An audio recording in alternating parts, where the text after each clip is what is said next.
Race 2 for the BRSCC Mazda SuperCup is about to get underway, and the grid is based on the second fastest qualifying time, which puts Jack Harding on pole position. Now, with the results from the first race, it means absolutely nothing to the championship. They stay exactly where they were because Luke got the fastest lap. So let's go and have a quick chat with Luke. He's getting prepared, ready for the race. Luke, race 2, you're starting second. What's your game plan here? You need to finish in front of Jack. Yeah, or just finish behind him with fastest lap. I just can't have Aidan between us or be behind him without fastest lap. So it's quite a tactical race when you're trying to win, but you've also got to think about other things. So I'm P2 this time, so theoretically I'm in pole, so I'm on the inside. So see how it goes. Do you want to be in front for the whole race? Ideally, but it never works like that around here. So the only way you can do it is if you break away. If everyone battles and you can get out in front and break away, then you can make it work, unless they work together and try and catch you up. So I've got the pace to be out in front of my own. It's just if I can't break that toe. Yeah. You've worked with Aidan before in the races, using the toe to your advantage. Have you had a word with him before this race? I mean, he's not interested in working with anyone. You know, he can still win a championship. He's sort of out of it. So he just wants race wins. He doesn't care about the championship, and if me or Jack win it. So I mean, if I can try and work with him, I will. But as a result, I have to give him the win. But as long as I'm ahead of Jack, I don't care about wins. So yeah. Good luck. Good luck for that first corner as well. Cheers, thanks. So with that, I'll hand it over to Andy McEwan to take through all the action. Thanks, Anthony. Well, interesting stuff there from Luke Herbert. Always good to get into the mind of a racing driver as the race is about to get underway, which it will do in a minute or so. The car's just gridding up in this order. Harding and Herbert on row 1 with Hills in third.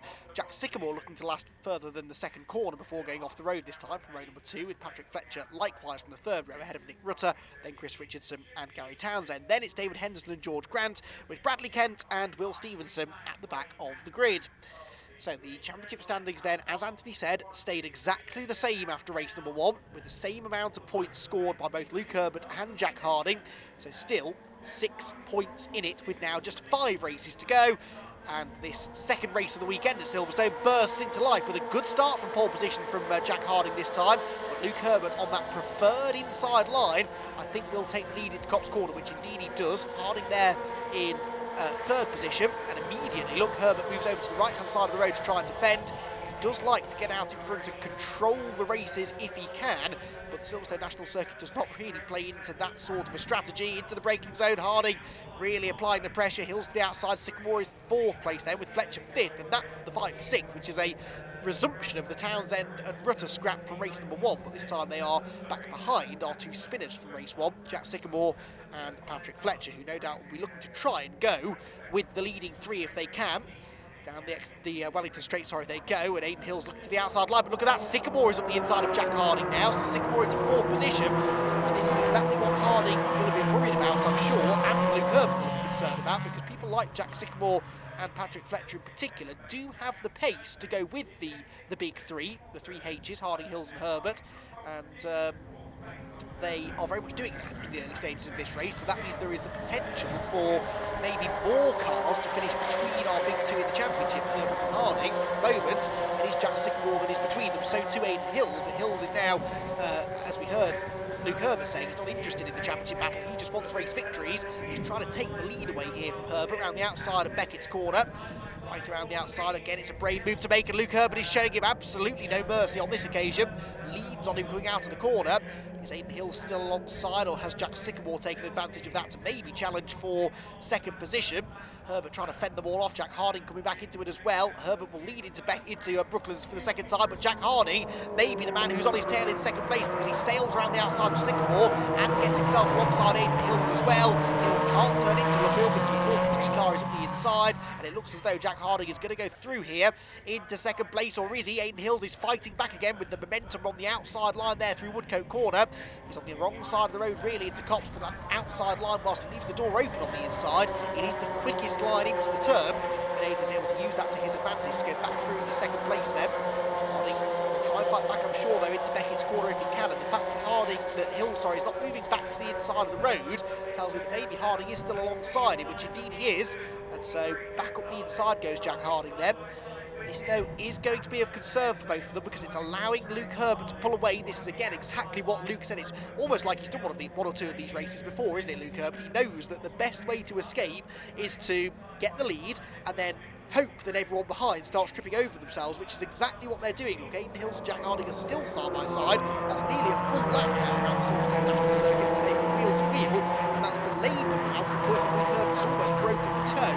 If you can get to about 3/4 of a second or so behind them, ahead of them, then he should be able to break the slipstream, and then they'll have a very, very hard job catching him. And they're still side by side. Look, because Harding is coming back up the inside of Aiden Hills now into Cops Corner. It does go through and should this time be able to hang on. I think he moves over to the right hand side of the road. Aiden Hills, interestingly, does not pull out of line. He's going to try and push Jack Harding along, trying to work with him now, because he can see what's happening, which is that Luke Herbert is getting way out in front. Jack Sycamore, though, has not got the memo, and he's now trying to attack Aiden Hills for third.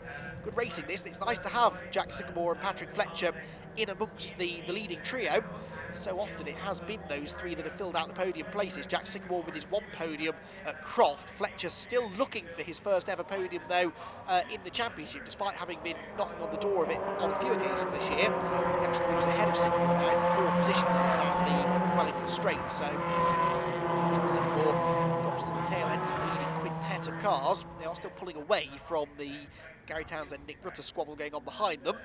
Across the line they go. Jack Harding with a good lap here. Now he's going to start catching Luke Herbert, I think, and that was the fastest lap of the race for Jack Harding, significantly.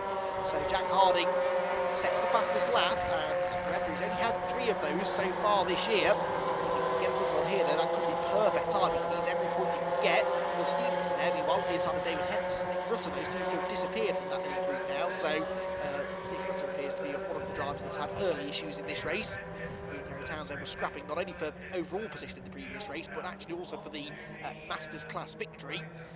And in the end, it was Nick Rutter that got it after Gary Townsend was given a post-race time penalty for exceeding track limits once too often. One of several drivers, in fact, to receive post-race penalties. Patrick Fletcher and Nick Rutter, and in fact, Will Stevenson will receive 5-second track limit penalties after race 1. Gary Townsend was given a 15-second track limit penalty for doing it 3 times too often. So careful track limits here at Silverstone. Keep an eye to the timing screen in this one to see if anyone's being warned or indeed given penalties for that particular indiscretion. Leaders then back across the start-finish line. 5 cars for the lead, and then 3 cars here scrapping for 6th position. Townsend, Stevenson, Stevenson and Henderson. 3 drivers absolutely together there, going out of Cops Corner. Now, Jack Harding has caught Luke Herbert again. He's brought his friends Aiden Hills, Patrick Fletcher and Jack Sycamore with him, and they could well turn out to be his best friends, because if Jack Harding can get the lead here, what he would really, really love to happen is for Luke Herbert to then lose a few more positions, get a couple more of those cars, or indeed all 3 of them maybe, between Harding and Herbert. That's the best way for Harding to try and actually do some damage here to Luke Herbert's championship advantage. The first part of that plan is that he needs to get the race lead, and he's struggling to do that for the time being. Townsend, Stevenson and Henderson still in this one, being caught again now by Chris Richardson, I think, the 96 car, then Nick Rutter. So Rutter has dropped back a little way, but he's starting to inch back onto their tail again now. Leaders back across the line, and Harding right back within striking range now, so when will he choose to make a move here?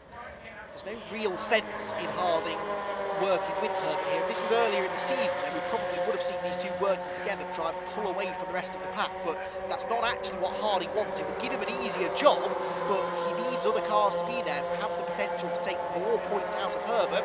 Harding still has the fastest lap at the moment as well, crucially, so as it stands, they will both score the same amount of points again. If Harding can get through, though, he'll take 4 of the 6 championship points that Herbert is ahead of him by out of Luke Herbert, so that would really narrow things down. 1 overtake is all it will take, but it's not going to be an easy overtake to make, not only because he's trying to overtake a double reigning champion, but also because he's trying to attack and defend at the same time. Knowing that Aiden Hills, who doesn't really care about the championship situation that's unfolding in front of him, is there waiting to pounce should an opportunity arise. So they can pack through again in the end, still in the same order. This is a little bit now of a stalemate situation, isn't it? Because Harding really desperately wants to attack for this lead here and try and mess up Luke Herbert's rhythm, but he knows that if he goes for a move and it doesn't work, he could end up dropping down as far as 5th position. And whilst he should have the pace and indeed the opportunity to regain those positions, how much damage will that do? Will it allow Luke Herbert to pull away into a lead that he's not going to lose again?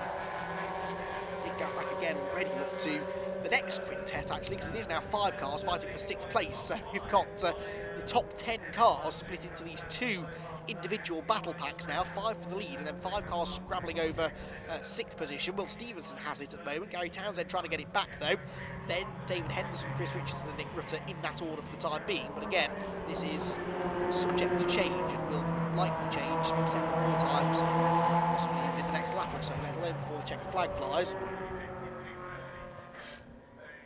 Leaders back across the line then, still the same order, Herbert, Harding, Hills, Fletcher and Sycamore, almost as quick as you can say them. And then we wait for the next group. Here they come, you can see the roll bars appearing over the barriers, then the cars shoot into view.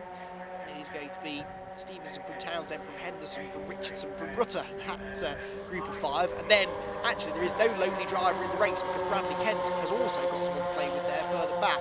And that will be George Grant, the 2 non-finishers from our previous race, both fighting not to be last in this one. Leaders then back onto the Wellington straight again, as is this fight for 6th, which descends upon Brooklands past the BRDC clubhouse and grandstand, which always gets plenty of punters on a sunny autumn race day like this one, because that is a part of the circuit where an awful lot tends to happen. Most of the overtaking either happens there or up at Beckett's at the far end of the circuit. There is good viewing available for both parts of that track, actually, certainly to better spectating opportunities around the Silverstone circuit. And it is a circuit that's relatively simplistic in its design, this national circuit at least, but it certainly does produce good racing. And I mentioned NASCAR in the previous race, but it does have a touch of NASCAR sort of Talladega or Daytona super speedway about it, doesn't it, in this place, because it's all about the tug, it's all about getting the draft. There are a limited number of corners and braking zones, and so a lot of the overtaking is done in a straight line, or at least positioning yourself then to make a move into the next braking zone. You've got to be able to play the draft, you've got to be able to use the air to your advantage, and certain drivers have a bit more of a knack for that than others. Harding and Luke Herbert, though, certainly know what they're doing, and Luke Herbert has been able to stay in the race lead now for longer than I think we've seen anyone be able to do that so far this weekend. However, if he makes a mistake there, runs a bit wide at Cops Corner, gets straight back over to the right-hand side of the road to defend into Beckett, so there's no way through for Jack Harding. And in fact, Aidan Hill's now starting to get antsy. He wants to try and make further progress here. He's in 3rd at the moment. He's going for 2nd, though, around the outside of Harding into Beckett's corner. Harding could not get any closer to the rear bumper of Luke Herbert's car there through the right-hander, almost pushing the number 1 car through the turn and out onto the straight. But Harding knows that he's in danger here of being hung out to dry down at Brooklands corner, because everybody else is going to the inside and they're all got slipstreaming with each other. And yeah, look at that, they're all going to go through. I think Hills goes into 2nd place and then actually has a go at getting the race lead away, and Patrick Fletcher might be able to take 3rd away from Jack Harding. Jack's got the inside again though through Luffield and will at least be able to hang on to a podium place, but that was not in the script for Jack Harding. Really needs to try and get himself back ahead of Aidan Hills now as a bare minimum. As things stand, what is a 6-point cushion at the moment would go up to 8 points, and it doesn't need to be going up, it needs to be going down as far as Harding is concerned. So this championship's going right down to the wire. We secretly, I think, would quite like to see it go down to the wire as well. Luke Herbert, I think, the only driver out there who is happy with the way that things are running at the moment, because he's got the lead, he's outscoring his nearest rival, actually seems reasonably secure in the race lead, as secure as you can be here at Silverstone at least. Part of the reason maybe that he's been able to hold on to the lead for so long has been because Jack Harding, for a while at least, has been content to run in 2nd, but as soon as he had a go at getting through, he's actually ended up costing him a place rather than gaining him one. Now Herbert is defending from Aidan Hills, who goes to the outside through Brooklands. Through though, and this snake of cars turns its way through Luffield, through Woodcote. A 20-wheeled Mazda MX-5 comes out of the final corner, bursts back across the start-finish line to start another lap, and they're still as close together as you'd expect at the end of the opening lap of racing. And they're likely to stay this close together, I think, to the checkered flag. It could all come down. So that will come down the Wellington straight on the final lap once again. Winslow with a good exit there from Copp's corner, gets himself alongside Luke Herbert into Beckett's corner, but this could end in tears because he's going to leave the door open here invitingly for Jack Harding behind, and Aidan Hills gets sideways, almost loses control completely, saves the car but loses second, loses third, loses fourth. He's right the way back down into fifth position now. One mistake there, he got on the dirty side of the road, he was a bit too hot into the corner, just couldn't save the rear of the car, and instead of taking the lead, he drops down to the back end of this leading pack now. Crucially gives Jack Harding second place again now, but Patrick Fletcher and Jack Sycamore ever present in his mirrors, but not really able to become an active part of this battle as of yet. They've been, again, I use this phrase to describe these two a lot, knocking on the door of getting in amongst it, but they've not really been able to do anything about the cars in front until the mistake for Aidan Hills. Will that now trigger a little bit more commitment maybe from Fletcher and Sycamore to try and challenge for their first ever victories? It's by far and away the best opportunity either of these two drivers have had to take their first ever victories in the championship. They're running third and fourth at the moment, and they've got the two championship drivers in front who may be preoccupied with what the other one is doing than worrying too much about letting these two through. See what happens though. Moving to the final third of racing now in this another enthralling race here at Silverstone. The second race of the day for the MX-5 SuperCup. They head down the back straight again. Harding doesn't dare go to the outside because he knows that Patrick Fletcher will stick his nose straight where it's not wanted on the inside into Brooklands corner. So they stay in the same order, but Aidan Hills is back ahead of Sycamore now, so Aidan Hills already starting to pick his way back through.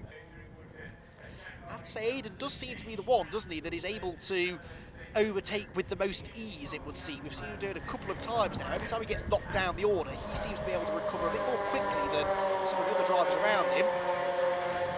Trying to get past Patrick Fletcher here if he can. In fact, he's already up the inside as they go down to Beckett's corner, so this will be for third place for Aidan Hills. There is a bit of daylight, and I mean only a bit of daylight though, between Harding and Hills now, so this is Jack Harding's best opportunity maybe to have a go at getting past Luke Herbert without having to run the risk of allowing Aidan Hills past him. Harding will get a nice tow here down the Wellington straight. You know that Luke Herbert's always going to defend the inside line, but if Harding goes round the outside, that can work. It gives him the inside line for Luffield. It is a risky move, but at this stage in the race and at this stage in the season, it might be one worth taking, but Luke Herbert sees it coming a mile off. He moves over to cover that as well and retains the race lead. So still, the order is Herbert, Harding, and now Hills back into third. So that didn't take him long at all to get back into the podium places. Now he will almost certainly set about attacking Jack Harding for second place here. Now, when that happens, and I think it is a case of when, not if, Aidan Hills starts to apply the pressure to Jack Harding, how difficult will Jack make it for him? Jack can't afford to finish in third place in this race, not really, even though he's still got that fastest lap to fall back on. If he finishes third, then he will still lose a couple of points to Luke Herbert. So if Hills tries to get past him, I don't think Jack has any choice but to defend and to try and keep Hills at bay, but in doing so that could further extend this little margin that Luke Herbert started to build out again at the front of the field. So it's a tricky position this for Jack Harding. He doesn't want to delay himself too much with battling with Aidan Hills, but similarly he doesn't want to let Aidan Hills through. I think they're side by side here into Brooklands corner though, but Harding again on the inside line will hang on to the position, but that inside line will be slower through the corner. Occasionally didn't delay him too much, but he has to start defending into places like Cops, for example, and into Beckett's. That will really, really hurt his run onto the next straight, and that will maybe be enough to allow Herbert to pull away. So we're on to the final lap now.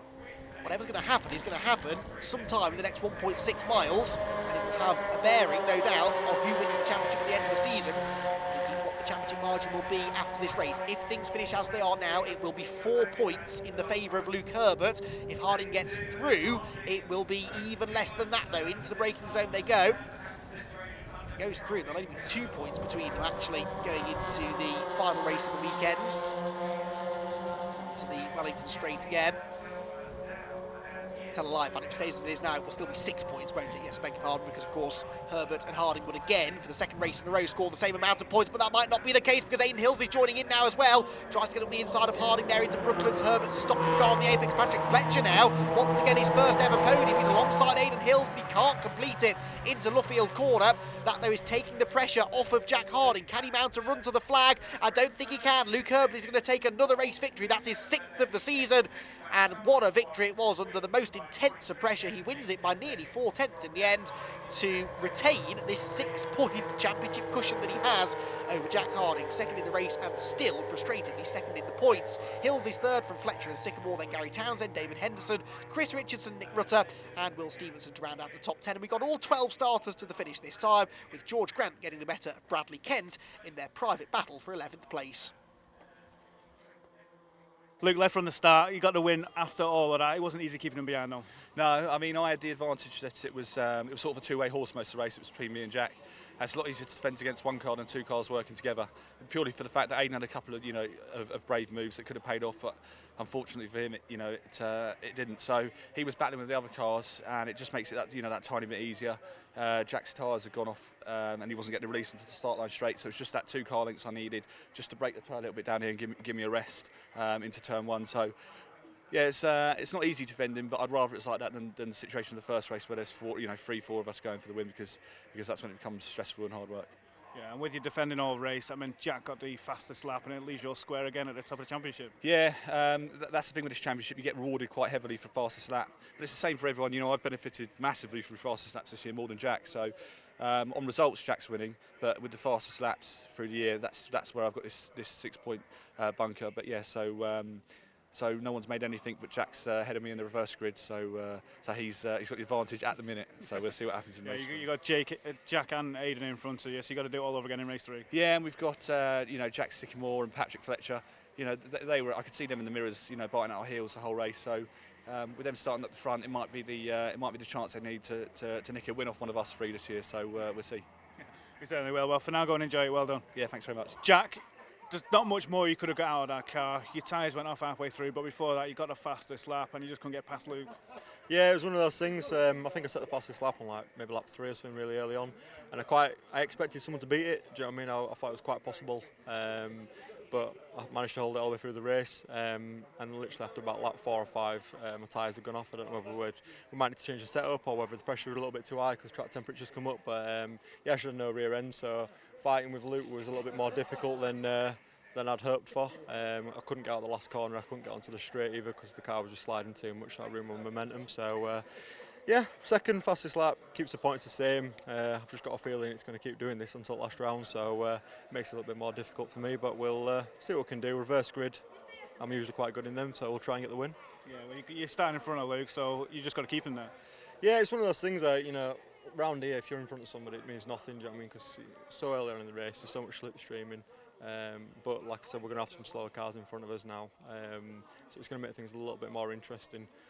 I reckon there's going to be people getting their elbows out who want to get their first podiums and stuff like that, so it'll be tricky, but we just need to try and get on that top step and close that points deficit.